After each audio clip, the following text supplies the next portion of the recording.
ಅವ್ರ ನಂಬಿಕೆ ಇಲ್ಲ ಅನಿಸ್ತದೆ. ಯಾಕಂದ್ರೆ ದೇವ್ರ ದುಡ್ಡು ಹೊಡೆಯವರು ಇನ್ನು ಮತ್ತು ಸರ್ಕಾರ ದುಡ್ಡು ಜನಸಾಮಾನ್ಯ ದುಡ್ಡು ಬಿಡ್ತಾರೆ ಈ ಜನ. ಅದು ಯಾವುದೂ ಇಲ್ಲ, ಏನೂ ಇಲ್ಲ. ಇದು ಮಾಡ್ತಾರೆ ಖಂಡನೀಯ ಅಷ್ಟಲ್ಲ. ಇಂಥವ್ರು ರಿಪೀಟ್ ಆಗಬಾರ್ದಿಂದಲೆಲ್ಲ ಒಂದು ಪವಿತ್ರತೆ ಇರ್ತದೆ ಅದ್ರ ಬದಲಾಗಿ. ಇಂಥವೆಲ್ಲ ಕೇಳಿದಾಗ ಅನ್ನಿಸ್ತದೆ ಏನಪ್ಪ ಎಲ್ಲ ಕಡೆ ಇದು ಜನ ಅಂತೇಳಿ. ಇವನ್ನ ಬಾಲಾಜಿ ಅವ್ರ ಮೇಲೆ ಇಟ್ಟಂಥ ಭಕ್ತಿ ಅನಿಸಿದ ಜನ ಕಡಿಮೆ ಮಾಡ್ಕೊಳ್ಳೋ ಸಾಧ್ಯತೆಗಳು ಹೆಚ್ಚಿದ್ದಾವೆ. ಯಾಕೆಂತಂದ್ರೆ ಜನಕ್ಕೇನು ಒಂದು ಅಂಧವಿಶ್ವಾಸ ಅಂದರೆ ಪ್ರಬಲ ಒಂದು ನಂಬಿಕೆ.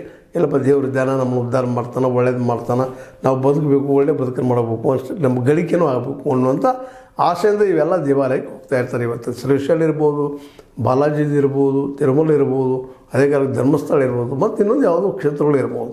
ಇಲ್ಲಿ ಹೋಗೋ ಜನ ಏನಪ್ಪ ವಿಶೇಷವಾಗಿ ಮುಗ್ಧರ ಜೊತೆಗೆ ಒಂದು ಆಸೆ, ದುರಾಶನೋ ಆಶನೋ ಇನ್ನೂ ಡಿಫೈನ್ ಮಾಡಲಿಕ್ಕೆ ಹೋಗೋದಿಲ್ಲ. ಆಸೆ ಇರ್ತದೆ ಒಂದು ಒಳ್ಳೇದಾಗಲಪ್ಪ, ದೇವ್ರು ನಮ್ಗೆ ಹೋದ್ರೆ ನಮ್ಗೆ ಒಳ್ಳೇದು ಮಾಡ್ತಾನೆ ಅನ್ನುವಂಥ ಮುಗ್ಧ ನಂಬಿಕೆಯಿಂದ ಹೋಗ್ತಾ ಇರ್ತಾರೆ, ದಾನ ಹಾಕ್ತಾ ಇರ್ತಾರೆ. ಅದೇ ದಾನ ಹಾಕೋರಿಗೆ ಒಂದು ರೇಷ್ಮೆ ಶಾಲು ಏನು ಹಾಕಿ ಪಾಪ ಅವ್ರು ಗೌರವಿಸ್ತಾ ಇರ್ತಾರೆ ಆಡಳಿತ ಮಂಡಳಿಯವರ.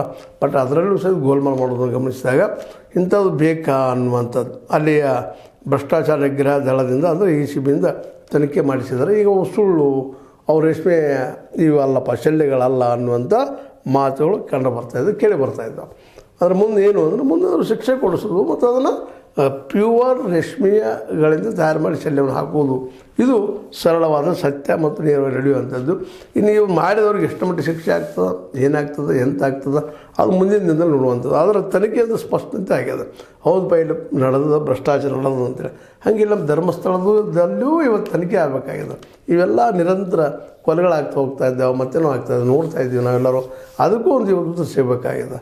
ಒಂದು ರೀತಿಯಿಂದ ತಿರುಮಲದಲ್ಲಿ ಈ ಘಟನೆಯಿಂದಾಗೆ ಸ್ಫೂರ್ತಿ ಪಡೆದು ಇಲ್ಲೂ ಸಹಿತ ಒಳ್ಳೆಯ ಒಂದು ಏನಾದರೂ ರಿಸಲ್ಟ್